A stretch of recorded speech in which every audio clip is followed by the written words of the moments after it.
and welcome to the show, Charlene Farnsworth. You are a certified personal trainer and certified nutrition coach based in Canada. Welcome to the program.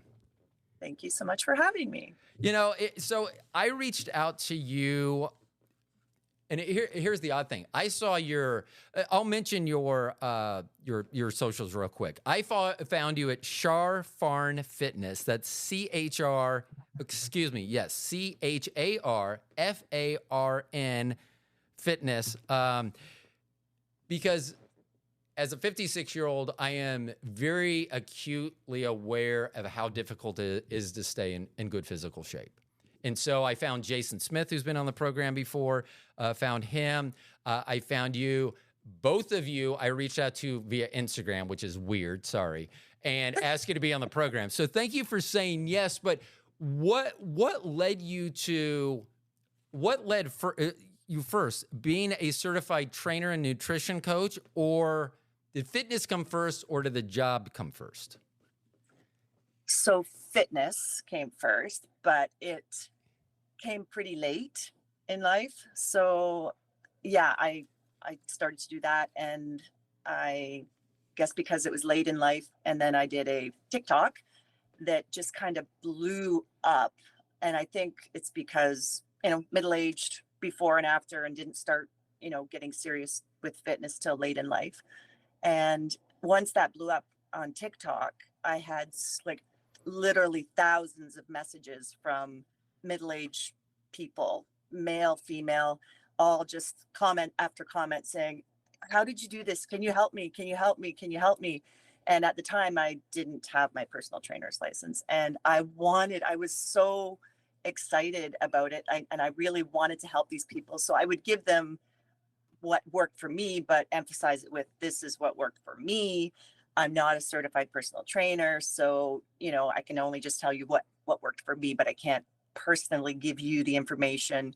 I can give you tips and pointers, but without being certified, I just felt like I wasn't obviously qualified to really help them. But that's the first thing that kind of put into my mind that, really I should go after it and get my personal trainer's license, and then I can actually help people, So that's kind of what led me in that direction. Were you growing up, like, did you participate in like sports? Did you participate in just intramural or just outdoor? Were you fit? And, also I have to take this with, I think that outside of the United States, fit is seen differently than what it is within the United. Like if someone said, "Oh, that's a fit American," and someone that's a fit European, they look dramatically different. Right. So, how were you growing up, fitness wise, just in your own life, and like with your? Was your family fit? Did you have siblings? What was that like? Okay, so I never really did any serious sports growing up. I was always skinny when I was younger. I was like the always tall, skinny legs, knobby knees. I probably got teased a lot for being super skinny, but I never really was athletic. My mom and dad put me in just fun sports, at the local recreation center and stuff like that, just to occupy my time. But I never really found a niche for any particular sport that I loved. But and then, so yeah, I wasn't really fit as a teenager. I was just skinny. And then in my early 20s, I remember seeing on TV, it was the first time I'd ever seen it, a female bodybuilding show. And I was like, oh my God, they weren't like super jacked. They were just cut, lean, nice, small, but, tight muscles. And I remember looking, going, I would love to look like that. Oh my gosh. It was the first time that I realized that women can be bodybuilders, So it kind of like sat in the back of my mind, and I joined a gym thinking I'm going to do that, and then I just kind of sporadically worked out here and there. And I looked decent because I hadn't had any children yet. And because I was already skinny, I got a little bit of muscle, but I never really got serious about it. So most of my adult life was kind of like that, just in and out of the gym. Maybe I'd join a gym, go like a few times, then not go back. And then once I had children, I got less and less serious, but I still was luckily genetically thin, like I really didn't put on a lot of weight. That What were your eating habits like? Were they still so I attribute a lot of the problems that I see with weight is time and effort. No one wants to put forth the time or effort to make a meal, make something that's healthy for them, that's not processed, and it's easy. And we understand that. We used to live out in the country, and we sat down together and we ate. My wife's an amazing cook. We ate. And then when we downsized but moved back into the suburbs, we get it. And we talk about it all the time, and we still do it. But it's like, what are we going to have for dinner tonight? It's like, you just want to run and get some. And that's what we do. And so what were your eating habits like? Were they pretty consistent? Because I get blamed a lot because of my eating habits. I have taken on the moniker of intermittent fasting just because that's a term, and I just say I do that. But I literally will go 2 or 3 days without eating, and then I'll eat, and then I may eat again. And I keep saying I'm going to track this. I never do. I think I have very inconsistent eating habits, but I would think that if I actually put it on a calendar, they would be more consistent than what I think. Because I always talk about how, like, every other week I'll go 2 to 3 days without eating anything.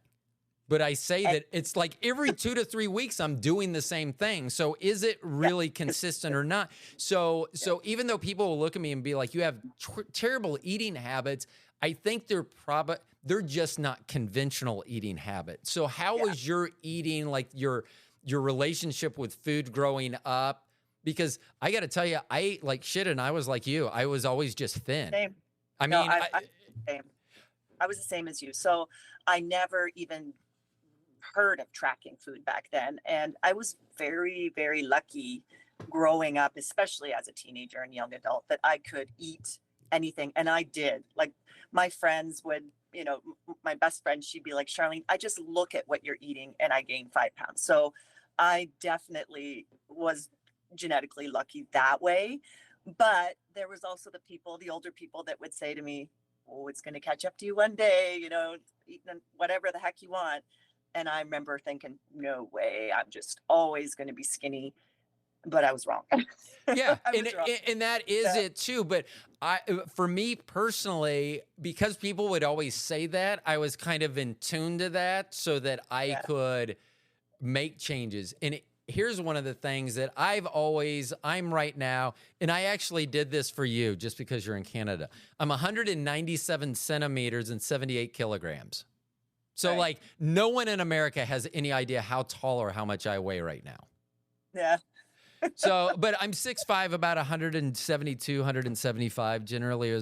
But back in 2008, I wanted to gain weight. So my wife and I did a regimen that we were working out every day, 6 months straight. And during that 6 months, I bulked all the way up to 208. So I put on 40 pounds. Okay. And the thing is that I'm like, I didn't enjoy carrying that extra weight around. I really didn't. I mean, I look different. Like I'll go, if you want to know my size and weight, my topped out, it was Aquaman. Like Jason Momoa, when he was an Aquaman, he's 6'4" and like was 210 in that. I didn't look like him in any way, shape, or form, but that's about the size that I was. But I didn't enjoy it. And now that I'm lighter, when I do weights, sometimes I will pick up like 2 20-pound weights and just carry them around. Yeah, and walk around and just be like, what the? I was carrying this 40 pounds. How did I ever get up off a couch? I mean, so I was very in tune by people saying, my dad said that all the time. I was adopted, so our body styles did not look very similar.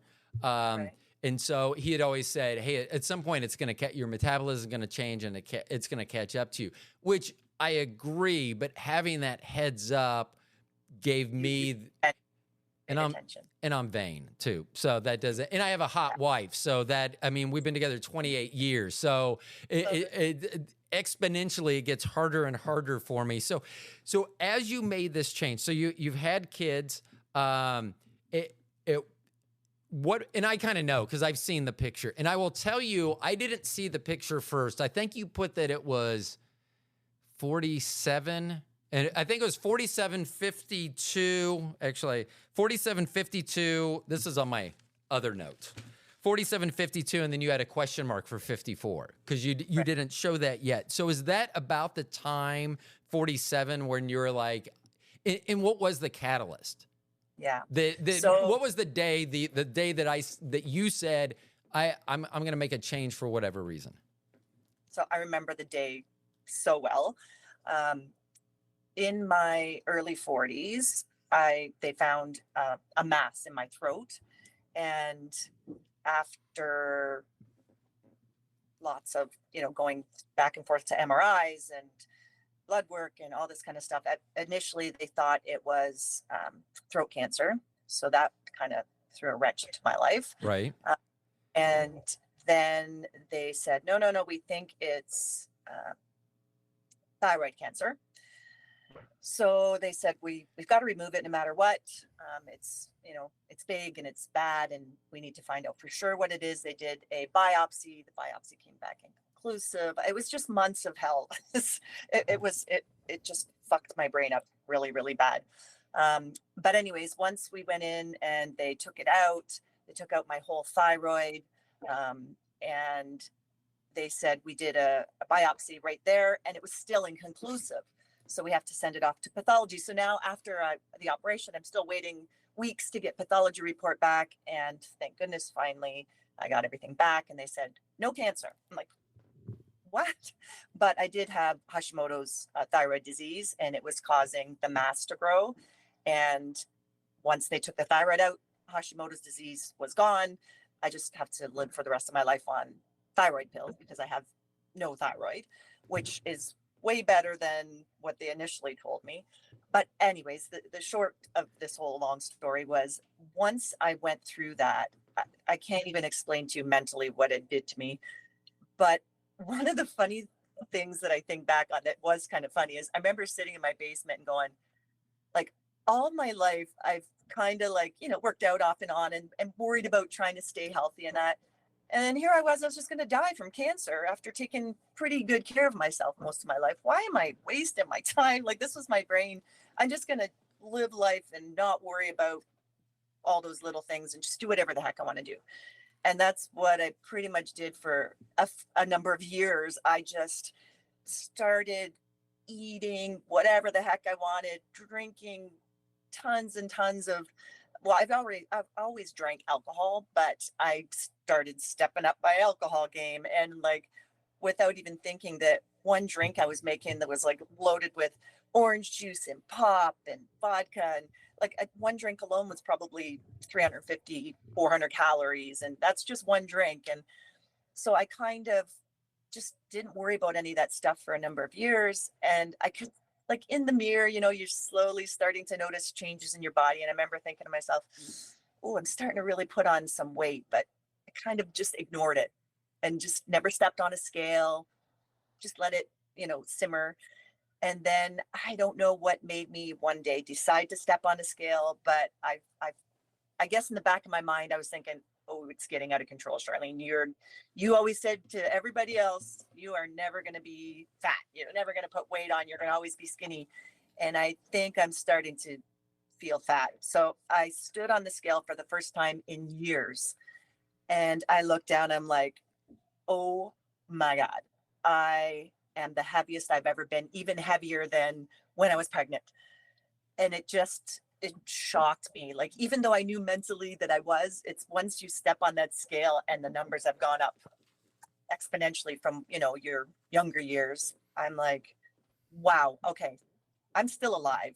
Like after everything I went through, I'm good. I'm healthy, but I need to do something about this because otherwise it's just going to especially as you get older, it's harder and harder. So from that day, I got online and I started looking up, what do I do? What's the best way to lose weight healthy and blah, blah, blah. And so the first thing I did was I went and seen a registered dietitian, and I sat down with her for a number of sessions. We went over, all the updated information of healthy eating and ways to lose weight and keep it off, because I didn't just want to lose it. I wanted to be able to lose it and keep it off. So that was the start, was stepping on the scale after not stepping on the scale for a number of years. So when you went to this dietitian, was there any negotiating? Like when they originally said, "Oh, you need to change this habit, cut this out, do this," where you're like, "Well, can I keep this if I give that?" I mean, was there any? So here's one of my. I have never. I haven't added weight that hasn't. I just have never added. It's just not me. I don't go back for I eat when I'm hungry, and that's when my body tells me. So it's hard for me to understand that aspect, like gaining the weight, and how I'm the exact opposite. I know what it's like to watch the scale because, like right now, I'm on my BMI is ideal, but I'm on the low scale. If I got very sick, something that would cause most people to lose a lot of weight, I don't have that to lose because then that causes something else. So I have to worry. And recently, and this is more because I don't like the person, I can be very brutal with people. And a guy came in and he missed a day of work. Said that he was sick, came up with this big story. And generally, they like to tell a story that you don't want to ask follow-up, all these intestinal issues. And then he said, and I lost 10 pounds. It caused me to lose 10 pounds. And a lot of people were like, "Oh, I wish I could lose 10 pounds, in 2 days or whatever like that." And I said, "Bullshit." And they looked at me and they go, "You don't think I lost 10 pounds? I go, "No." And they go, "Why not?" I go, "Because I don't think you weigh yourself, so I don't think you would know whether you lost 10 pounds. Or, but I'm being serious because so many people, they get, like right now, if I am concerned about my weight, and generally it's on the too low side, I will weigh myself. But if you look and I track my weight, every time I weigh myself, I track it. Over the last like 18 months, my weight has not fluctuated more than like a couple pounds, like at the end of each month. Yeah. And so I'm very, very lucky that way, but I would be negotiating because, so Jason was on the program and my wife, Jason's a couple years younger than I am, and he's at Fit in Midlife, if you want to follow him on Instagram, but you do. But my wife asked me, she goes, "Could you make it to look like Jason?" Because I always talk about how good of shape I'm in, but no, I am 100% aware. I don't have the last bit of whatever I need within my soul to watch my diet like he does. Like, I mean, I'm in good shape and I work out, and if a bear's chasing us, I will probably outrun the person next to me that's being chased. But that being said, I don't want to, at 56, man, that's a lot of extra work. And so I'm aware of that. And so my longabout way to get to a question with this is, when you decided to go on this fitness journey, was your goal, because I hear this and see this sometimes, the people that get in their 40s or 50s want to look like their version of them in their 20s, when they just need to look like the best you may not, like someone who was that's maybe was, I don't know, 5'8" and 160 in high school. I don't know if those numbers even match for guys, but if they did, then if they're 180, then make that 180 work. Don't be focused on the fitness aspect of it and the health aspect of it, instead of getting all the way back to what I look like as a 20-year-old. Because I think that can also be detrimental, because deep down, you're never going to look like that. No. But what you can be is the best looking, filling your age there. So when you made this change and you went to the dietitian, how quickly did you start seeing results in not just your physical form, but also in your well-being, just as a person? I would say within probably like the first month and a half, I was doing exactly what she told me to do. I was actually paying attention, probably for the first time in my life, to eating healthy. And the good thing was she, explained to me that I don't have to diet, that, just being aware of the food that you're eating. And the most important thing that she told me that I found helped was the 80-20, like 80% of the time I was eating whole foods, healthy, lightly, if anything, processed, but try to stay away from, the heavy processed stuff for 80% of the time.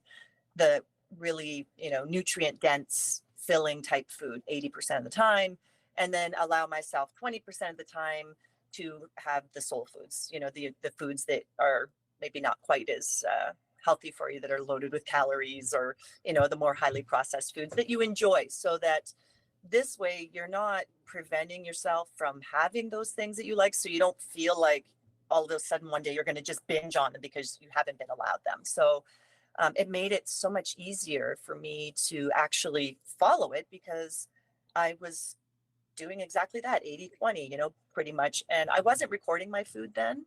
I just literally changed things. Like, I would start noticing if there's two different, excuse me, sauces to pick from, and I like them both. I would read the ingredients. I was starting to read ingredients for the first time in my life, and I would Oh, with the lower, the lower calories though. So those type of things really helped, light stuff or diet stuff. And in the beginning, when I tried certain things, it'd be like, oh, I don't like the taste of, like, Diet Coke, for instance.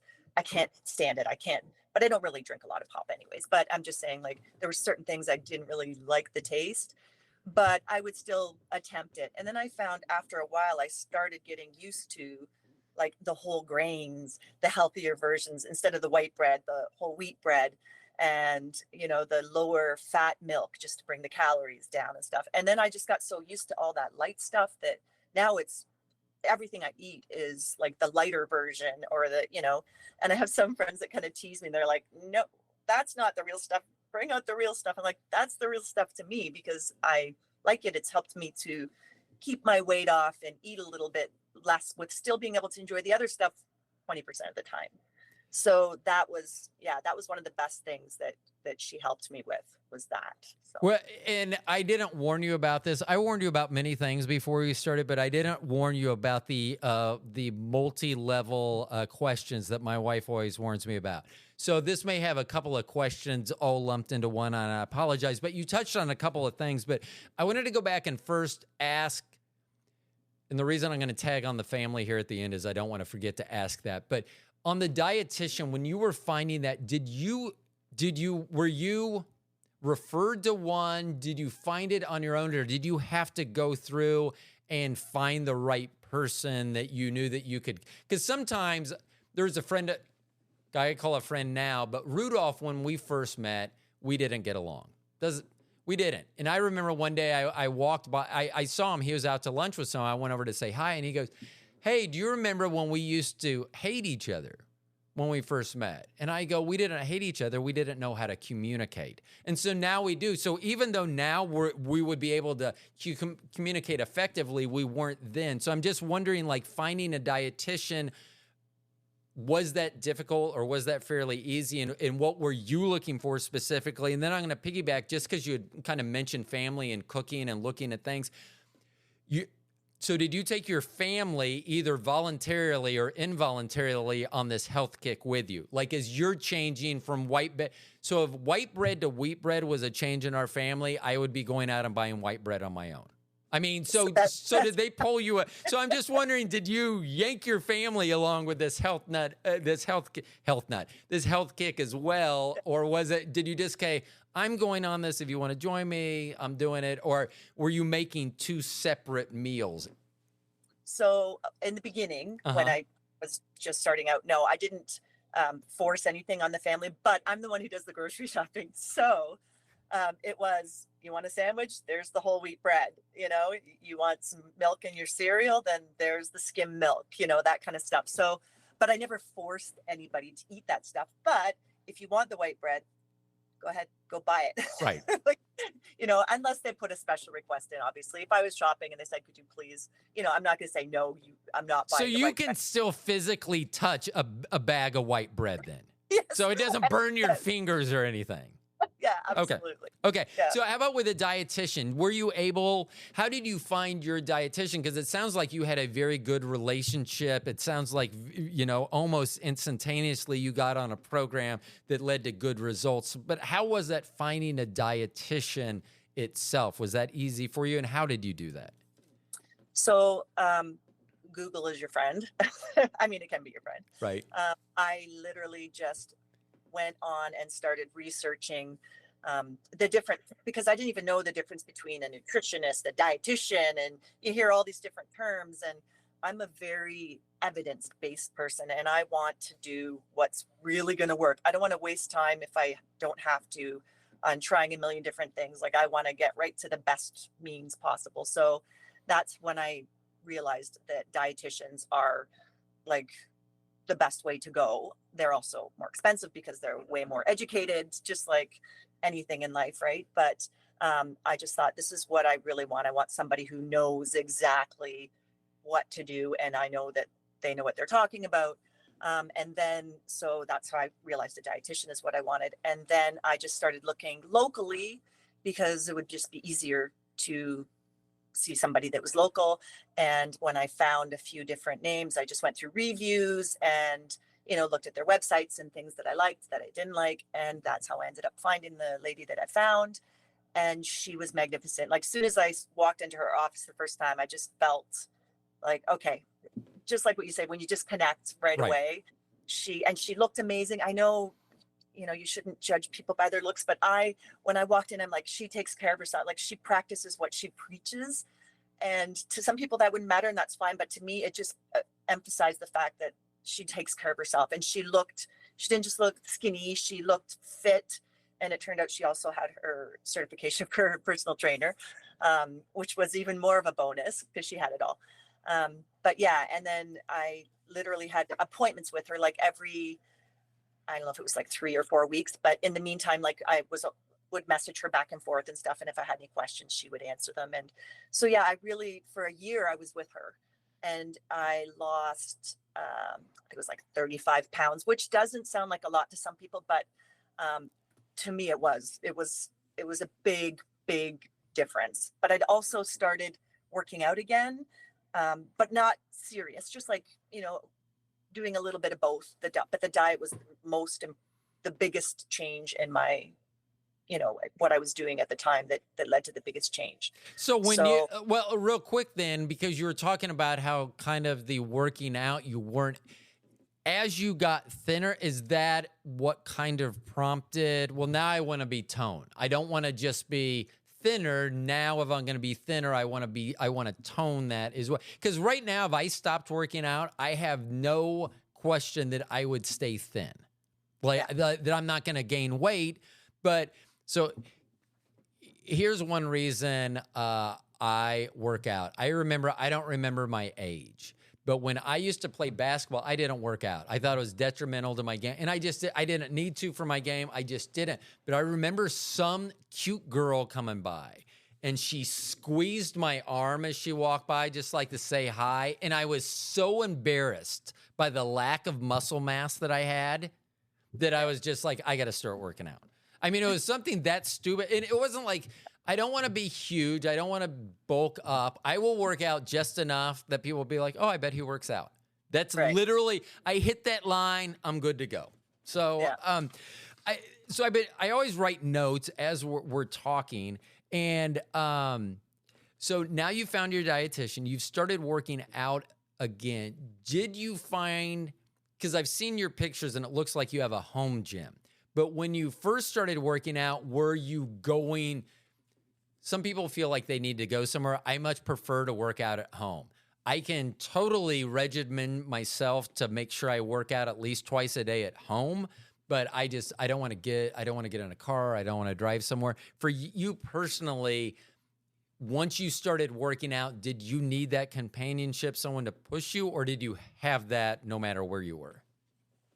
Well, so the first year that I lost the weight, I was working out just at home. Like, I've always had, like, some dumbbells and stuff Right. like that at home. So I was just doing, maybe 3 days a week, a little bit of full body here or there at home, just with what I had. And then after the year was up, our friends, there was like a large group of us, had gone away to Punta Cana. And I was so excited because I went out for like the first time in a long time, bathing suit shopping. And I actually liked the way I looked in a bathing suit, which for so many of us women is like bathing suit shopping can be like such a horrible experience because you always feel like you never look good, but it was the first time I felt so great. And then when we got to the resort, I just was, loving how I felt. And I remember they had this, they have the pool games. I don't know do you go to all inclusive resorts at all? No, no. Okay. So they always have, like, around the pool, they always have these fun pool games and stuff. And they had this long mat where you could run and jump off the end and people tried to knock you off. And the announcer said, "Oh, and this lady here is celebrating her 50th birthday. Let's all give her a warm round of applause," or whatever. And I remember looking at her and thinking, okay, next year I'm going to be 50. And I know this is so superficial of me, but I remember thinking to myself, oh, I don't want to look like that. And you could just see not her physical facial appearance or anything, but her body just looked really old and out of shape. And I'm thinking, when I come back next year, I want to come back and I want them to say, and this is her 50th birthday. And I want people to look at me and go, what? 50? Whereas everybody was looking at this woman probably going, 50? Are you sure? You know what I mean? Like, I know it sounds horrible, but that I'm very vain too. And I thought, well, I've done so well. My weight itself is good where it is. So what's next? What do I do next? And then I started thinking back to, like, when I was younger and not wanting to look like that, but really loving the look of the athletic woman, and I'm like, I think I need to hire a personal trainer. I think I want to put some muscle on. I want to look toned like those ladies on TV did. So from that trip, that was like the signal that, okay, I got to start doing something different besides just the diet and a little bit of exercise. So that's when I hired a personal trainer at 49. And then by the time that I was 50, I had been with the personal trainer for a year and still always maintaining, like, my healthy eating habits and stuff. And I remember going away and thinking, this is amazing. Like, I can't believe I'm in the best shape of my whole life, like, health wise, body wise, like, and I'm 50. So it was a really great birthday. I'd actually accomplished what I wanted to. And it was through resistance training was the big difference from the next year is what I started to do. The interesting thing as you're talking about this is that, and this is one thing that I've missed about doing video podcasts, that I like being face to face with someone because you can see, and I can see on your face as you're talking about that, the joy that it's giving you in your life. And this is something that almost everyone can do. Everyone can take their diet into their hand. They can take their fitness into their hand. Most people without medical conditions, but they can do that. And how excited and how good it makes you feel. You can't do that. I mean, I can't think of another job that someone says, maybe your first week at a new job, you're that happy that you just sounded, but there's nothing else that can give you that. And that's one of the things that Jason says on his spot all the time is he's like, the difference between happy people and people that aren't happy is happy people do things that make them happy. Yeah. I mean, it's real simple and it seems like that, but sometimes you don't want to do that. And the interesting thing, you're mentioning bathing suits, and my wife, she'll be, I feel weird because it's not my story to tell. She'll be 50 later this year. So, but she looks amazing. A couple years ago, she bought a one piece and I was appalled. I like, what are you doing? She goes, well, I'm like, you're still fucking hot. I go, no. And she goes, really? And so here was my basis. I go, I'm not going to like that tan line. I'm not going to like the whole body just white. I go, you know what's sexy? Tan lines. That's what's sexy. So it's funny. So she was like, okay. And so she continues and she looks amazing. So, yeah. So I'm very lucky that way, but it was funny because that can be very pressing on you. And I don't know. I do not see things the way the rest of the world is. So it's very hard for me and to understand some of those things. I was writing down some notes on here as we're talking. So we're talking about your nutrition now. We're talking about your fitness. So that's going to lead to these next two questions, and they go together. Cheat days. Do you have cheat days where you're just like, screw my diet, I'm not going to work out. I'm not going to worry about my diet. I'm going to do whatever I want today. Pizza, what have you. And if no cheat days, or even if you do you still have one guilty vice that maybe like, oh, well, you're into fitness, but you're smoking a joint. I don't know. Like, do you still have a guilty vice as well? So I don't like calling them cheat days, Uh-huh. and part of it goes back to when I was with that dietitian. She said I don't call them cheat days because it insinuates you're doing something you shouldn't be doing. Mm. And when you work out hard and you are eating good 80% of the time, that 20% of the time is reward time. It's not cheat time. You're rewarding yourself for all that you're doing and all that you've accomplished. You're not cheating, because cheating means something you really shouldn't be Right. doing. So, yeah, it was like more of a reward. And because I just don't believe in cutting anything out, I don't really need a cheat day. But I do have some days where I eat way more than I should. Absolutely. Especially this week, I'm on holidays. So, and, I sometimes will kind of feel a little guilty because I know, like, last night is one of those times I just ate way too much, but I'm very aware of when I do those kind of things. And throughout the rest of the week, I will make sure. So, okay, last night was a bad night. I'm not going to have a bad night tonight. I'm going to be really good. I'm going to eat all my healthy stuff, and I'm going to, eat the satiating foods that are more going to fill me up and make me not feel like I need to binge, or whatever. So, yeah, I correct throughout, little by little, throughout like the rest of the week. I will eat a little bit less each day and not so much of the junky stuff is what I do. So, yeah, I don't know if that answers. It does. So do Yeah. you have a guilty vice that you've kept that? So other than when I'm prepping for a show, because that's a totally different ball game. I I like to drink vodka. I've never, I often will see health people online going, if you want to be in shape, you absolutely have to totally cut out alcohol. And that's fine for people that want to do that. But I enjoy my weekend or holiday drinks, and I don't plan on, I mean, unless, I had some health issue and I had no choice but to stop doing it. And I don't drink every day, but when I'm on holidays or weekends, if I want to drink, I'll drink. And one of the ways that I'd lost when I was losing weight, everybody's like, initially, did you quit drinking? I'm like, no, I did not. But instead of the orange juice and the grenadine, I started drinking soda water or 0-calorie drinks. So, like, when I would have my vodka, it would be vodka with soda water and a splash of lemon. And even just doing that, I was saving tons of calories. So yeah, I still enjoy my bevies. Like I said, unless I'm in prep, I don't drink at all when I'm in prep. Just that's a different thing. But yeah, so, and poutine, that is, I'm sure you know what poutine is, I do. right? I am very Okay. well aware. Okay, yeah. So that is like one of my favorite foods, which is so high in calories.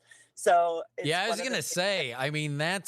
isn't that so? It's like basically French fries and cheese curds. Is that correct? And yeah, deep fried French fries and gravy and cheese curds. Yeah. I mean, So I it's don't know why that would sound like it would pack anyone with any extra weight. I Oh, it's mean, super high calories. But I mean, if you eat it every single day, it would be, yeah, it would not be good. So just because of how high in calories it is, but it's I still love my poutine and I'll still have it. I just, in years gone by, I would never have thought I would have it every day or whatever. But now, if I do have it, it's like maybe once a week or every 2 weeks, or I'll just eat half an order of it. I don't eat too much, but it still allows me to have my poutine. So I don't feel like I'm, have to binge on it when I eat it. I when I want it, I eat it. So there's a certain number of my stoner listeners that are just laughing hysterically at the word poutine right now. poutine, I Yeah. know. So I'm glad that we could do that. So you mentioned something as we were just talking about fitness, about getting ready for competition. So this could go one or two ways. So what led next? So now you're focused on your diet. You started working out again. So was the desire to become a certified personal trainer and nutrition coach, did that come first, or did the desire to now become to compete in fitness competitions? Okay, so After I had hired the personal trainer and started doing some resistance training and everything, I really wasn't thinking about wanting to be a trainer myself. However, I really was paying attention. I've been to like had a few different trainers, trying one out in different styles and stuff like that. And so I was really paying attention and being mindful of what was working, what wasn't working, all that kind of stuff. So I kept that knowledge, for myself type of thing. But then when like I said about the TikTok, that's what kind of started to make me think about, okay, maybe I should pursue just as like not as my main, way of making money, but just to study and do so I can actually help people. Right. And then after, like I said, when I turned 50 and I was in the best shape of my life, I just felt like, I really like this look and I'd like to keep getting bigger. I'm a natural athlete and I'm not genetically gifted in any way, shape, or form. So, it's not like I'll ever be like a pro or anything like that. But I just wanted to get bigger. And then that's when the thought of, I always thought it'd be so cool to be able to step on stage, but I know how hard that would be and how much sacrifice it is. So I never really thought I would actually do it. But now I'm thinking I'm kind of getting the body to do it. Maybe if I, pushed a little bit harder, I could actually do it. So yeah, that kind of set the seeds in there to maybe I should. And then I started, everybody would be saying, are you a bodybuilder? Do you? And I'm like, if people are thinking that I am, maybe I should be, maybe I should actually try it. Well, so were you a performer at any point? So you said that you didn't really play sports, but did you perform in were you an actress growing up? Was there any, what was that performance bug where you're like, okay, because you do understand that when you're on stage like that, you're very well aware that you're not wearing baggy shorts down to your knees and a hooded sweatshirt. So for a lot of people, they may say, I'm in very good shape, but I could. So my wife and I had this talk. So when I first reached out to you, you said that you were a little nervous about being on the podcast, but you said that you always tell your clients to step outside their comfort zone, so they're going to have to do that also. And I had shown my wife your Instagram page and everything, and she thought it was interesting. She goes, so she's nervous about being on a podcast, but she can get up on stage like that. She goes, I hate doing a podcast, but I'll do a podcast 100 days out of 100 instead of getting on stage. So what made you go, okay, I'm doing this? I mean, because I will tell you, if someone said, hey, you need to take off all your clothes in public, I wouldn't even ask why. I'd be like, okay, I'll do it. I mean, am I saving cancer or something? What am I doing? I'm just naked. Okay, I'm an exhibitionist. I'm a performer. I will be there. So what made you take the jump from being in a gym, working out, saying I look good, to saying I want to be on stage and do all the stuff that gets you on stage? Because what you do in the gym is not the same stuff that you need to be in a competition. So what was the jump? Okay, so back to the initial I know start. a lot. No, it's okay. I know. It's okay. I'm the same. But I did do some runway modeling when I was younger. Nothing professional, but at one point in my life, that was the direction I thought I was going, was into the fashion industry. I took a 2-year certificate course for fashion. And while I was doing some designing and some modeling and stuff like that, I loved, and even in high school, they had the fashion shows because we had the fashion arts program. We did fashion shows and I had no fear of walking on stage. I always, I was comfortable in heels. I just felt fine walking on stage. But if I had to talk, that's a totally different story. So yeah, it's the same even to this day. And that's when I said I'm nervous, it's because I have to actually talk. Right. And like if I had to do a speech, oh gosh, I freeze up, like literally freeze up, and my brain just goes, boop, where am I? What am I doing? Like, so it's totally different. Again, I would walk on a stage all day long, half naked in a little skimpy bikini, but don't ask me to even say like one sentence at the front of the stage, because then I'll be like a blubbering idiot. So yeah, it's the whole talking thing. But I have confidence in my walk and in my, um, you know, just as long as I don't have to talk, I'm good. Well, you've done an excellent job talking so far today. I wanted to ask you, because I didn't, and I noticed this, I was going to get to it at some point. How tall are you? Well, I was 5'9", but I seem to be shrinking with age. So I'm about 5'8.5". So is that a benefit? Because I saw the picture, and we'll probably get to the SharFit team eventually, but I saw a picture, and you're taller than the other two girls that are in the picture with you. And so I have found it difficult to add bulk, because I feel like, Absolutely. and I could just be given an excuse, but I feel like it's so long that's why I've always been like, I'm fine looking well defined. I don't have to I wish I could fill up a shirt. There's some guys that I'll see, they'll be wearing like a tight shirt. I'm like, I'll ask my wife, I'll be like, do my arms look like that in my sweater? And she's like, oh no. Yeah. Yeah. And then she laughs like that too. So, definitely hard. Yeah.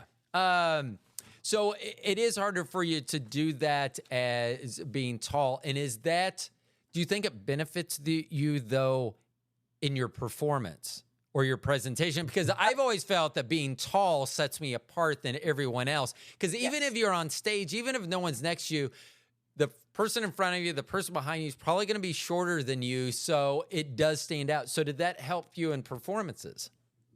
I think so.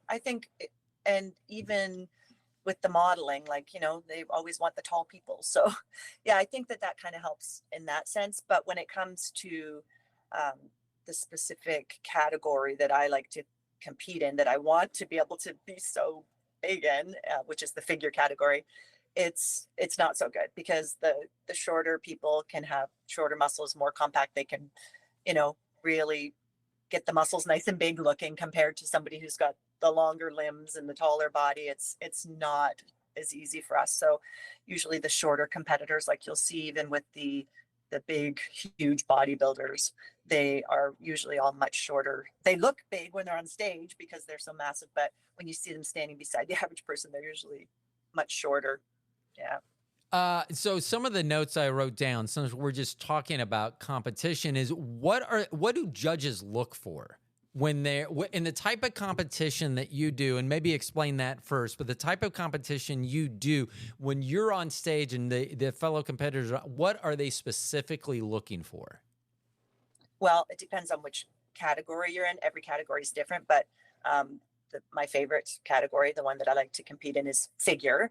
And what they're looking for is the X from the big shoulders, the small waist, the big glutes and big legs. So for me, because of, like I said, I don't have genetics on my side, and I started later in life. I have to work really hard just to be able to even say that I compete in that category, because it's such a tough category. But yeah, so it's the X figure that they're looking for the figure category. But I mean, every judge sees things differently, just like anything in life. So you just never know. When you go to different shows, you'll see the winner of the figure at this show looks completely different than the winner at this show. And a lot of it just comes down to the different ways that judges, decide what they're looking for that day. But there's certain things that are always there, like the X, that's the nice big back and big strong glutes and big strong legs, hamstrings, all that kind of stuff are always there. But then all the other little things, like if you have two almost identical athletes, what one judge thinks should be the winner, the other one might think the other one should be the winner. So you never really know 100%. And I think I know the answer to this because I notice it on myself. I love the sun. I was so happy I had a summer tan thanks to climate change. I had a summer tan in the middle of April here in the Midwest in the United States.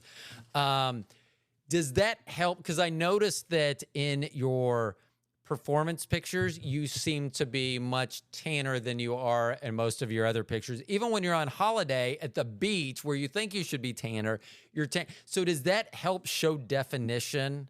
Okay. Oh yeah. Yeah. And here's a weird thing too. So I've always been different. I've always been a nonconformist. So I shave my hair on my body. And I did that initially because I'm so thin that it would show off definition. I think I originally started shaving my legs because I wore knee braces. And so I shaved under the knee braces. Well, come summertime, it looked like I had hair tube socks on because there was no hair above, like, the middle of the calf. So it looked weird. So it looked less weird to have a shaved legs than it did to have half-haired legs. And then I was like, well, that looks dumb. And so I shaved my chest, and I'm like, that's a lot of definition. And then I remember holding our daughter once, and I think it was Morgan. I don't remember which one it was, actually. Actually, it was Trinity. I was holding, and my arms were so hairy. I'm like, well, that's coming off. So but I like it now because it shows the definition a lot better. Because I'll notice that I'll look in the mirror. I'll be like, well, I need to shave. And then I'm like, I'll shave and it look like I worked out. It'll be like, I look much better now. Thank you. So, shaving for me, but being tan also does that. Is that a tanner that you? Is that a natural tan or tanner? Because I'd assume I assume a natural tan would damage the skin in a way that you wouldn't want. So Yeah, I could never get as dark, no matter how much I tanned, as I am when I competed. So this year I did back-to-back competitions, a week apart, 2 different federations, and they offer tanning, like you pay for it, and they offer it through the competition. And the first one that I did was for the UFE, and I thought, wow, I'm so dark, this is amazing, like I love the look. But then the following weekend I did the Toronto Naturals, which is a CPA event, and I looked at myself, I'm like, oh my God, I couldn't believe the difference. I was so dark. Just the difference in federations of how dark they want you. I couldn't. Even my husband was like, wow, he loved it. He's like, wow, like you look so amazing. And it just makes those muscles pop. Yeah. But yeah, it definitely, I mean, I was so dark that we went to a mini wedding event directly after my last competition. And my one black friend was there, and she puts her arm next to me. She's like, you are literally darker than I am right now. And I was. I'm like, oh, you're right. Oh my goodness. Like I was just so dark. But yeah, it looks great on stage and it looks great on pictures, but you wouldn't want to be that dark walking around because it is very phony looking. Like I will tell you that I think, so I have black people that'll come up and put their arms next to me and they'll be like, because I say that all the time, like people that know me, they're like, people don't mistake you for black. I'm like, yeah, they do all the time. And it's like, because they know I'm white. But when I had a job that there were 5 black employees, and 6 if you want to count me. And I was the third. The only 2 darker people than me were the 2 that were from Africa. They both had immigrated in from Africa. And I love being dark. I love I love everything about it. So the fact that self tanner, because that's what I hate the wintertime. Fuck. Yeah. Oh my. So do I. Just. Ugh. So let me ask you this real quick, because I had to follow, because a lot of times while we're talking, I told you this, it's kind of like introductory where I come up with questions that I didn't even know I had. How many federations are there that where you compete, or in Canada, and I don't know if you do it internationally, however, how many federations are there, and how often do you compete, or have you been competing? Is that ramping up or slowing down?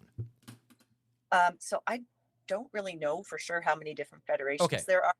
I mean, there's the 2 different ones that I competed in this year, and I know of like another 2 maybe, but there's been a few that have come and gone. But the CPA in Canada and the UFE are 2 of the CPA is the biggest one, but so there's probably 4 or 5 maybe even in Canada, but I've only ever competed in UFE and the CPA, and this year I did 2. In 2022 I did 1. That was my first show. I had planned on competing for my 50th, like in that year, and I trained down for a competition, and then COVID hit. So I, instead of doing a competition because everything was shut down, I ended up doing a photo shoot just so that I had something to document, that all that training down and prep and everything.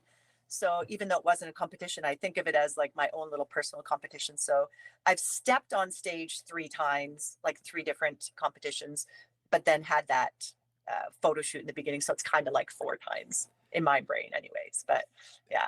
Do you, when you're getting ready for a competition, so you'd mentioned that you had back-to-back weeks. I would assume, is that easier having them back-to-back weeks so that there's no like decompress? Like now I have 2 months and I could kind of get out of a rhythm because I'm already here. I'm in peak physical condition. Let's just do this. Yeah. So that's easier. Do you have the opportunity to do that often? Do they arrange their competitions in such a fact that a competitor could do that? Well, again, it was 2 different federations, so they don't work together to figure out what's best. But once competition season starts, which I think April is like the beginning. Yeah, I think April's the beginning, and then it goes all the way through till like November. I think it's like the last competitions. There's pretty much a competition every weekend. You'd have to travel to get to them, but yeah, there's pretty much one every weekend. So some people will say, don't ever do back-to-back competitions. It's horrible. Other people will say, do them. I personally wanted to try it because it just worked out great, the timing of it. And I wanted to do a CPA event. And it was the week after. So I'm like, okay, let's do it. So I found it was not bad. I was there anyways. If you would have asked me like the very first time I competed if I could have done that, it would have been no way, because the second that the competition was done, I was like, oh, thank goodness it's over. But I guess because I'd done it before, now it was a little bit easier this time. I just got right back into it. And well, let me ask you this then. You bring up why after that first competition, was it just because there was so much buildup to it? Or did you not? Was it not a good experience when you got on stage, or what led you to that? I just want to. I'm ready for this to be done right now. I think because it was my first competition and it was hard. It's not easy, getting on stage, and I loved it. It was an amazing experience, like so fantastic. But I was just dying to eat normal again and have a normal life again. So at the time I thought that maybe there was just going to be that one, a bucket list thing, and I did it. I've done it. It's great. But I'm a very what's the word I'm looking for, competitive person, and with myself, like with others too. I mean, I love a good competition, but in my brain afterwards I'm like, okay, I'm glad that was over, but what can I do now to up it? Like what I need now, I need a new goal. Like, after a week, I was like, okay, I'm ready to do this again. What's my next steps? So I took a year and a half, and I knew that I needed to still put more size on to continue with the direction I wanted to go. So I took a year and a half after that first competition to just bulk up as much as I could. And in that meantime is also when I got my trainer's license. And so now that's the stage I'm at right now, because I've done the competition. I know I still need to get bigger if I want to compete. So I'm back at the bulking again. Well, and let me ask you that, because that brings up another good thing, that when I used to work in the golf industry, people used to say, oh, you must play golf all the time. I actually played a lot more golf when I wasn't in the industry than I was when I was in it. So now that you're a certified trainer and certified nutrition coach, has that taken away from, well, I guess let me even back up a little. Did you have a full-time career that you transitioned away from to be a certified trainer and nutrition coach? Or is that something that you're doing? Or does that take away from your competition edge? Like, do you have to dial it back with your client, or do you just have to double your efforts at that point? So that's a great question. I still do have a full-time job. So the training is on the side. I'm hoping that eventually I can make it my full-time job, but I've got like 10 clients right now. So it's not enough to, but mind you, I haven't really been pushing the advertising or for more clients at this point because I really want to get all the experience in I can, which is what I did with my first two clients. I didn't take on any new clients. People kept asking me, when are you going to have a website? When are you taking on clients? And I'm like, I have clients right now that I'm working with that I want to show the world that I know what I'm doing first, so that once I open that website, I've got befores and afters. I've got actual testimonials. I've got proof that I know what I'm doing. So, so I've worked full time which I still do, and have the training on the side.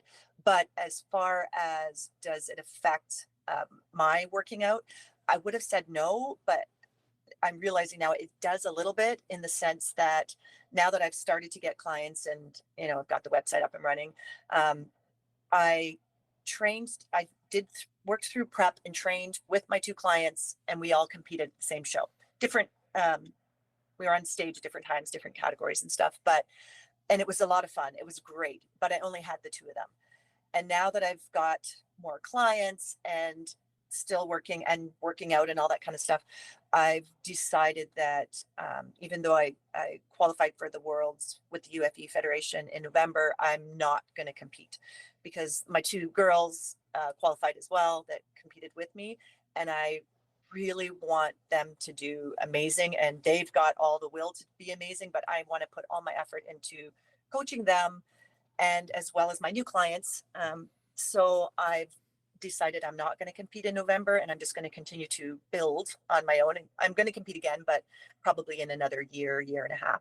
But I want to put everything I have into coaching and making sure that they do the best that they can do, and that I can coach them with all of my time, instead of also, because it's really, really hard to be in prep and work and coach and, without slacking in one of the areas. So I want to make sure I get it all to them as a coach. Well, and that answers down near the end of my question list that I had originally sent, is like Toronto in November. What between now and then? But you're not going to compete then.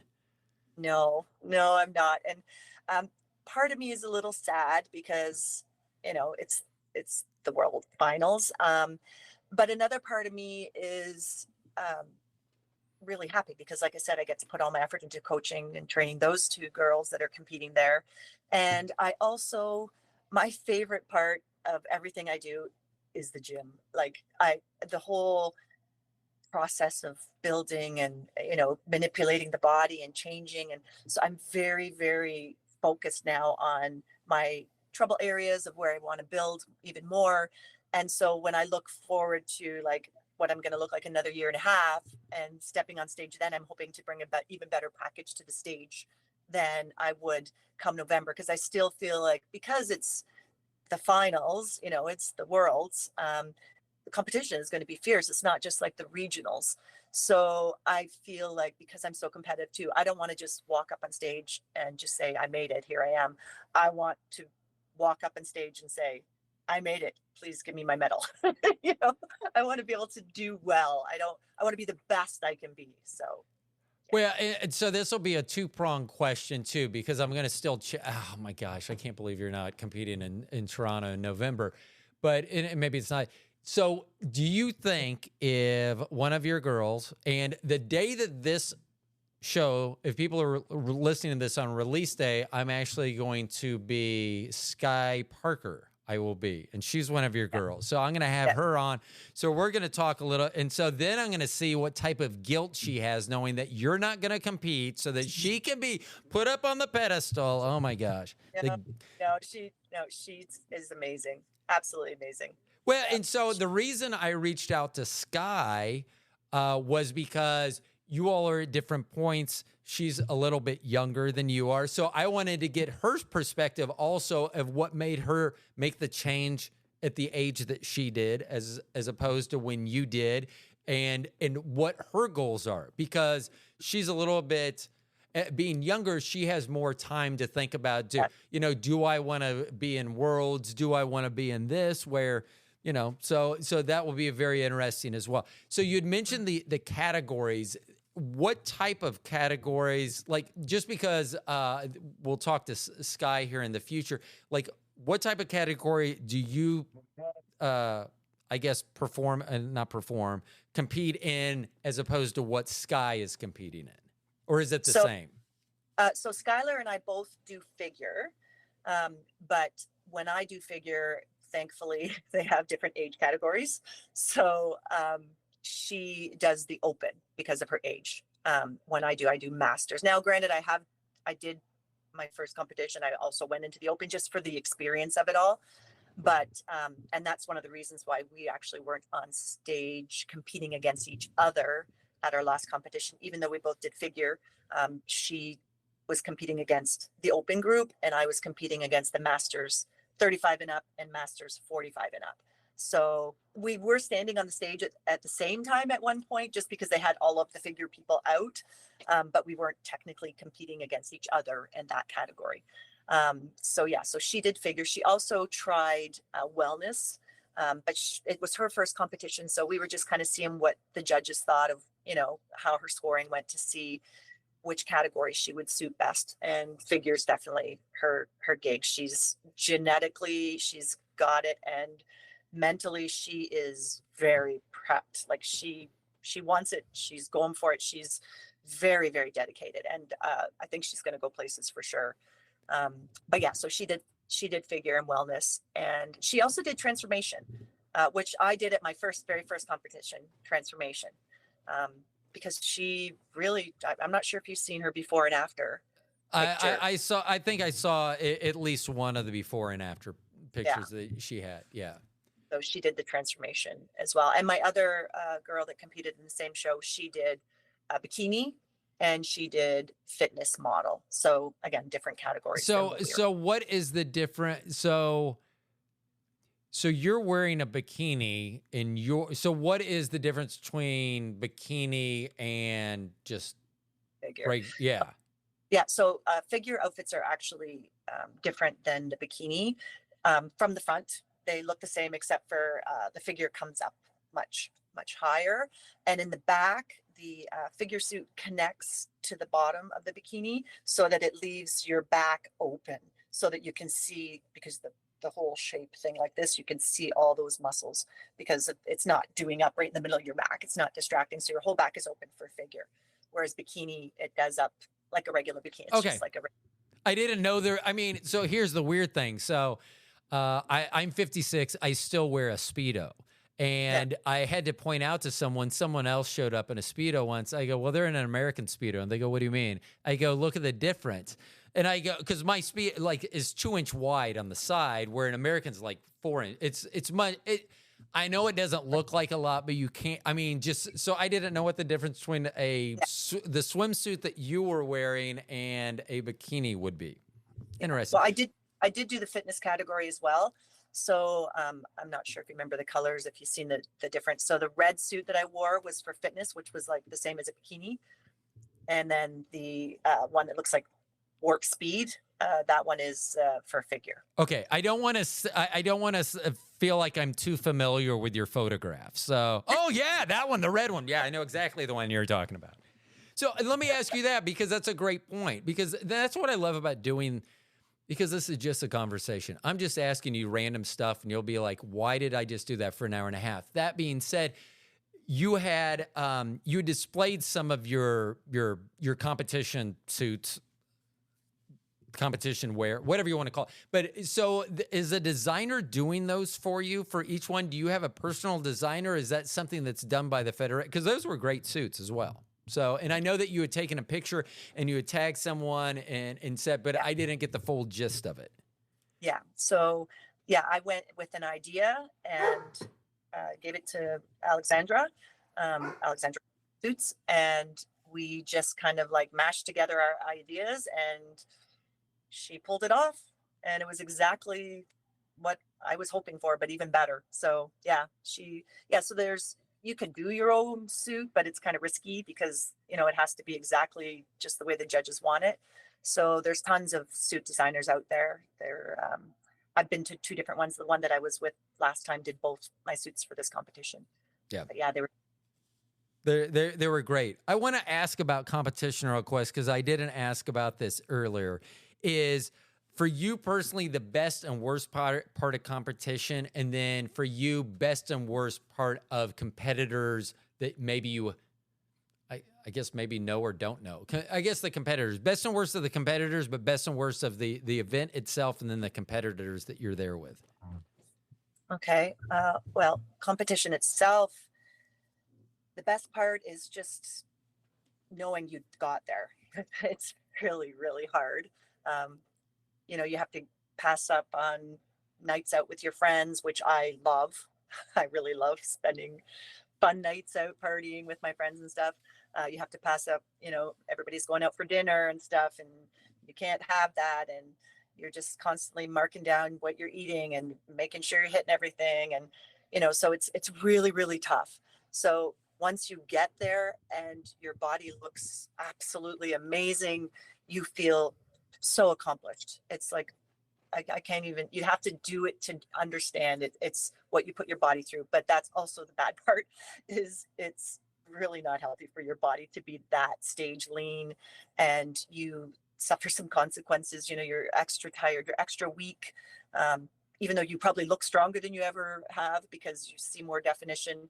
You're barely eating any calories, and your macros are down, and therefore your strength is down. When you're in the gym, you still have to keep working out, but you're dropping in your weights. You just feel weak.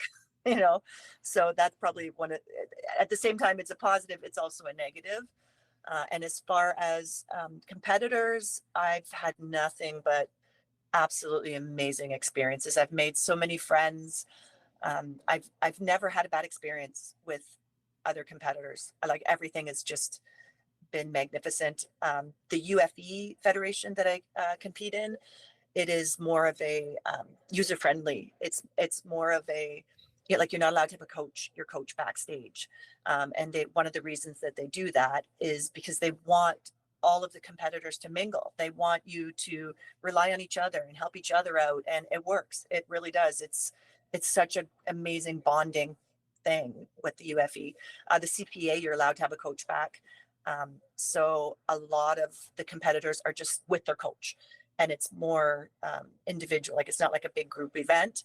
But my coach, my posing coach, was going to come, but she's in Florida, so she couldn't make it. So I was alone at the CPA event. Didn't know anybody. There was nobody else that I knew competing, and I seen everybody just kind of sitting there, and I'm like, okay, this is going to make for a really boring, long, long day if everybody's just sitting there too. So I went out of my way to actually get up and start talking to the girls in the room, and it seemed to work. Like, everybody kind of loosened up a bit, and everybody started talking. I'm like, okay, this is better now. This is more enjoyable because, we're socializing.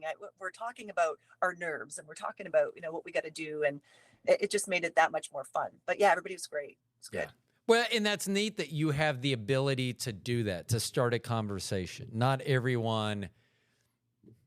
I've told this story before. My wife, she's not huge into starting conversations with people, and we were at an airport once. She's go, I feel bad for that lady. She just sitting there. I go, well, talk to her. I don't know what to say. So I turned to her. I go, so because we're in Chicago. I go, is Kansas City your home, or are you headed somewhere? And I literally went at my wife, because I was like, it literally is that easy. All you have to do. And so but get him to, and so then I ended up talking to the lady for, the rest of the time. And I'm sure my wife got jealous because I was talking to this old lady in her wheelchair. But I mean, so that is neat, because it sounded like when you were talking earlier about the competition, the way that you were seeing it is you want to be better than the others and not have them be worse than you. And I know, meaning that, so relating it to golf, I always wanted to shoot better than someone else. I didn't hope that they missed a shot or hit it into the woods. I didn't wish bad things upon them. I just wanted to be more prepared, and that's what it seemed like with you. You were talking about, I want to, as long as I'm prepared and I'm doing the things I need to, it's going to take care of itself, is how you made it sound earlier. And then explaining the other competitors, it sounds like everyone has that attitude, which is nice. Yeah. Well, of course, you want to be the best you can be. Like, your main competition is yourself. Like, I know you're competing against the other girls on stage, but you can only be the best that you can be. So when I look at a picture of myself from the first time I competed, that's my competition. I want to know that when I stepped on stage, this year that I was in the best shape that I've done everything in my power to be the best that I could be. So in a sense, really, that you don't know who's going to show up on the day of the competition. You could be the best that day, you could be the worst, but as long as you brought your best self, then that's the most important thing. Like I knew that even if I finished last, that I was still happy with what I brought. I did everything in my power to be the best that I could be. So yeah, I guess it's kind of my own competition that way. So do you, if you enter if you compete in the world at some point, do you have if I do this, I'm done? Like if I win this title, I'm the world's fittest Canadian. I don't know. I guess world and whatever. You become something. Do you say I'm done? Because I always said the best I ever shot in golf was a 70. I had always said if I shot a 69, I would just quit because I just want to tell people I shot a 69. So is there anything is there a mark that you attain that you say I'm done with competition, I'm going to focus on everything else? No, okay. I don't think so. After I competed the last time, I thought, oh, I can't wait to compete again. Then I'm like, oh, maybe I should just focus on coaching. But I realized that, I do want to keep building, and I'm never going to stop working out. I love working out. I'm addicted to it. But I probably will eventually get to the point where okay, I feel like I'm as big as I'm going to get. I'm ready to compete again. So I may compete one more time. I might compete. I have friends that are in their 70s competing. So, I mean, that would be great if I could still be competing at that point. But if not, then I'll still be in shape though, because I'll continue to work out. So I don't really know. Not sure, but there's no stop point. Like there's nothing that all of a sudden I would say, yes, I got this. Now I'm done. It's probably going to always be wanting even more. No, so. I mean, that's good. We didn't even get to it this time because I think there's still a lot of conversation if you want to come back at some point, because we didn't even talk about your modeling. So when I first reached out to you, I had seen your Charlene Farnsworth Fitness on Instagram, and I was like, oh, I'd had Jason on a couple times. I was like, oh, I would really like to talk about what she does, because Jason is working with not all men, I think, but most specifically men. And so I was like, oh, I should get and then you liked something on my Instagram from your model.Charlene. Because I was like, I think she should have a lot more followers in this. Now, this is someone that has less than 200 followers on Instagram, because I'm not an Instagram type of guy. But I was like, she should have more followers than this. And then you followed me on your model page. And I was like, oh, she does have more followers. There they are. But I wanted to ask, because this will go with the fitness, but I had written it under the modeling point about your family, because you do have grandkids, which means that you would have children, and you have a spouse. How are they? Because you haven't done this their whole life. It's not like, oh, well, mom just has done this. Grandma has always done this. So how have they reacted, received? How are they with your competition, you getting up on there? They're all my biggest supporters. I am so lucky. I have such an amazing family. My children, I have one grandchild. My granddaughter's 4. My granddaughter, my husband, my parents, they are always 100% my cheerleading squad. No matter what I do, they're always there for me. We're all there for each other. We're very close and very supportive of each other. So yeah, they're magnificent. Well, that's good, because when I wear my Speedo, I can't get my family, I get my wife. I can't get the rest of the family to go to a pool with me. So go figure. No, it's not like that. I want to ask one other question, because it probably happens on both your pages. I was going through some of your photos and the comments that are made, especially by guys. Like, I don't understand. I don't understand that mentality. I don't understand how do you just ignore those? Do you just, I mean, like when people are, I don't know. I just, it's to me, like when people say something about me wearing my Speedo, it's because I like my body. It's not my body. I like it. I like being tan. It has nothing to do with you all. Whether Right. there's no one at the pool or the pool's packed, I'm wearing the same Speedo that I am now. And I don't really care about comments. I'm sure people make comments about me wearing the Speedo. I don't care. But like some of the comment, how are you as a woman able to, I don't know. I With don't even them. know how to phrase the question. I mean, there's Yeah, I such, don't. I mean, the comments that guys make, I always want to be like, and you wonder why let me back this up in case you don't know this story. I guess in the United States, there was a study done where women would rather be alone in the woods with a bear than they would a man. I don't doubt it. But here's the thing. It's comments by men that lead women to go, I would rather be in the woods with a bear than a man. So, Yeah. to finish my stumbling along, on comments that are whatever, probably not I don't know, not appropriate. I say a lot of things that aren't, I don't know how to phrase this. When people make comments that you may be like, that's unnecessary. How do do you just bypass that? Do you block them? Yeah. How do you So, deal with that in your life? so it's been a few years now that I've had my Instagram up and running. And in the beginning, I was just like, oh my gosh, oh, whoa, this is crazy. And block and delete becomes your best friend. That's for the ones that are really scary because there's sometimes really freaky people out there. Um, and then as I got more and more followers, it gets to the point where there's so many, sometimes I just don't even see some of them. And so I don't even bother. But Instagram does do it. Sometimes they automatically block them or delete them if they're really bad. But yeah, I've got to the point where unless they're absolutely disgusting, I just ignore them. I don't let them bother me.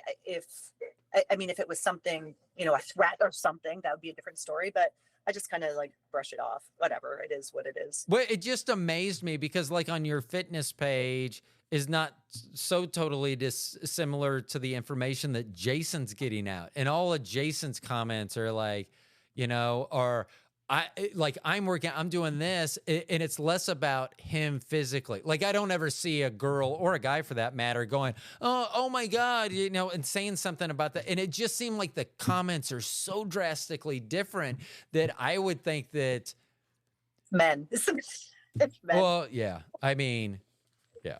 It was funny. Yeah. So so there's someone that when I was still working part-time and doing this, there's someone I worked with and he likes to talk on speakerphone. When he's on a phone call, he likes to talk on speakerphone. Well, problem is everyone gets to hear your phone call. Well, he's having a interaction with his ex.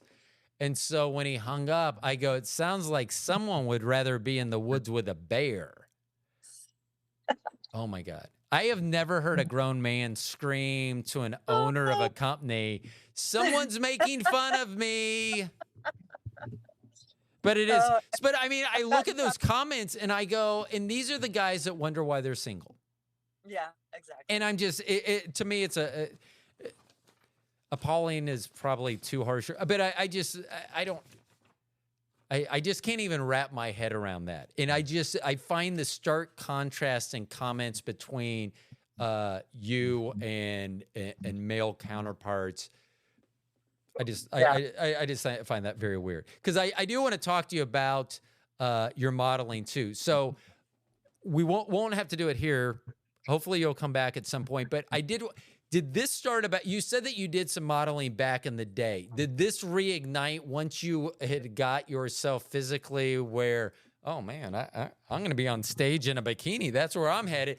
Did that reignite your interest in being a model, or was it photographers are like, hey, I want to take your picture? What led, were you approached or were you the one out there approaching?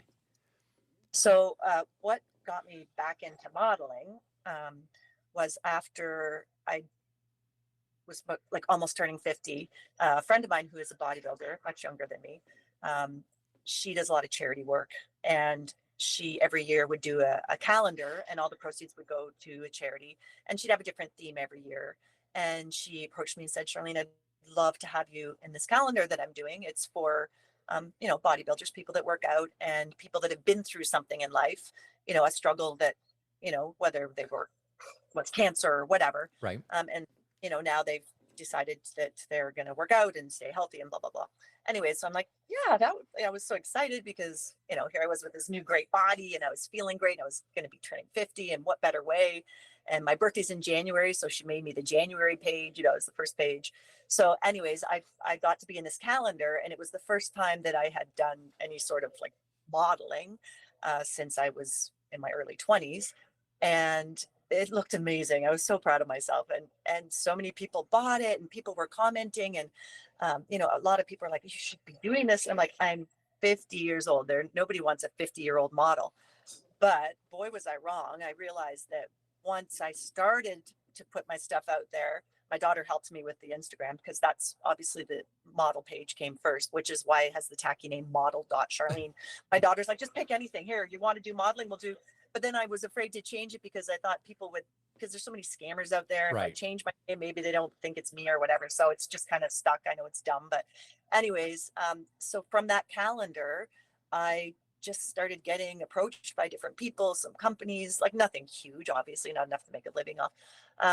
And yeah, so that's how that all started. And before I knew it, I realized there's a huge market for mature fit models, because there's not many. I know it sounds weird, but I mean, to me, it seems like there's many because I'm friends with the ones that are out there, but there's really not. There's not a lot of middle-aged fitness models. They are out there, but they're not, it's not like finding a 20-year-old fitness model. They're, a dime a dozen. So I realized that, wow, there is a market for me to be modeling. And, that's when I started doing some lingerie and stuff. And, some people were like, whoa, you're in your 50s. Should you be doing that? I'm like, what's the difference whether if I'm in my 50s or if I'm in my 20s? I don't care. If I feel like I want to do it and I'm getting paid to do it, then I'm going to do it. I'm quite comfortable with it, as long as they don't ask me to do a speech while I'm doing it.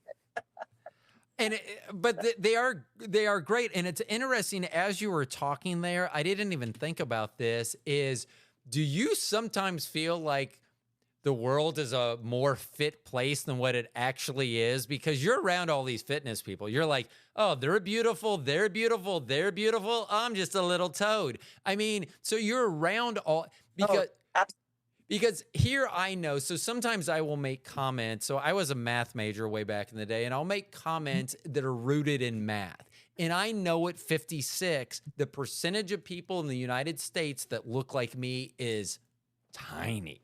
And so, so I may sound cocky and be like, well, I know I'm going to be the best looking guy there. And people are like, well, that's kind of cocky. There's only going to be 6 other guys there, and they're all my age. So the chance, I mean, so I just thought it was interesting when you mentioned that you're around fitness people. I didn't even think of that, because you may think the world, everyone's eating well. Yeah, no, and I totally, that you made a good point. So I'm aware of it, though. Okay. But it still does affect you mentally, like because you almost live in an echo chamber, like all the people that I follow on Instagram, all of my friends that I've made through the fitness industry, that, through bodybuilding, at the gym, all those kind of, so I'm surrounded by those people. But I am also reminded every time I go to the grocery store, every time I go anywhere, I look around and say, this is the normal.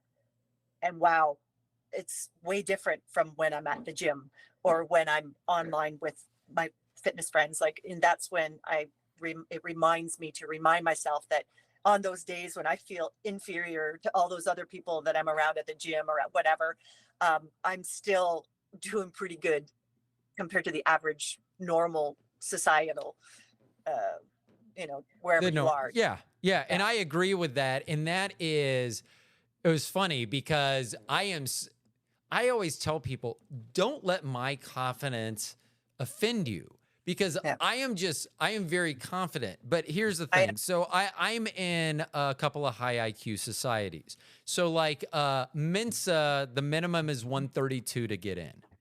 I'm 136. So I'm kind of like on the low end. So if I'm talking to other people, I will defer. I know that they're smarter than I am. I know that they're that. So I am very well aware of my surroundings. I am just also very well aware that when I was at the pool, either last year or the year before, there was a woman who's about my age, who is not in shape, telling a young Mm-hmm. girl, all I heard of the conversation was, because this young girl works out, and she's like, well, you don't need to work out. Everyone gets fat eventually. And I was laying at the end of the pool, and all I said was, that is bullshit. Do not listen to her. Yeah. Because I was offended that someone would even, the difference between me and other people is that I get up and work out. I mean, I told Jason the last time he was on the show that morning, I was so anxious to talk to him. I got up like at 4 a.m. and I was mad that I was having to stretch out to get limber enough that I could start lifting weights. I mean, I was so anxious to start lifting weights, but that makes me different than other people. Yeah. I mean, Yeah. so yeah. True. And that's, so, Charlene, thank you for coming on. I've enjoyed talking to you. There's so much more. I told you that I was going to have even more notes written down, and I've been jotting notes the whole time we've been talking. Help me create another show if you'll ever come back. Oh, I would love to. There's lots that we didn't get a chance to talk about for sure. We didn't. And, there may be more. I think that I'm going to be able to use a lot of what we've talked about and questions that I may have for you that I'll be able to have for Sky. Because even though you're on a similar journey, it's still very different. Oh, yes. Yeah, Absolutely. And so I think that'll be wonderful. But man, I want to tell you that I know that you were very afraid to or nervous to be on this podcast. You did amazing. Thank you so much for doing that. Oh, thank you so much. I also wanted to say thank you for responding to me on Instagram. I am just... I don't know what I'm doing with this show. I love doing it. I love talking to people. But, I actually reached out to someone and they responded that, well, this isn't the proper way to reach out. I go, you responded, didn't you? And they're like, well, yeah, I did. And so we went from there. But it was funny because I was just like, I don't know how else to get a hold of you. Actually, I think I did email you. I think you had your link tree in there. So I think I may have emailed you. But I'd found you. And I just really appreciate you, especially with the comments that you get on Instagram from some people, taking the time to read this, read my email, take the time to be on the show and spend time with me, because it's been a lot of fun talking to you. I know a lot of people are going to really enjoy this. I'm looking forward to talking to Sky. And then, at some point, I had thought that I was going to have a big Toronto be prior to November, see where everyone's at that point.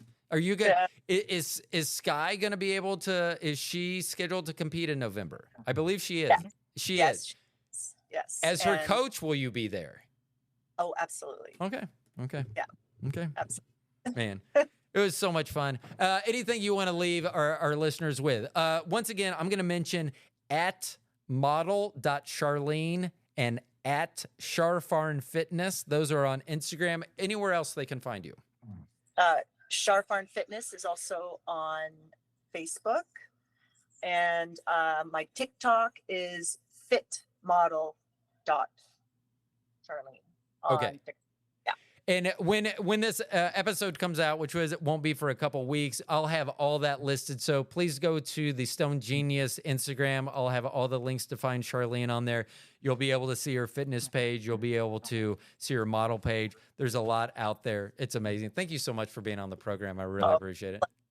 Thank you so much. You're welcome. Everyone else, you guys have been listening to the Stone Genius podcast. Thank you all so much for listening. We'll talk to y'all later.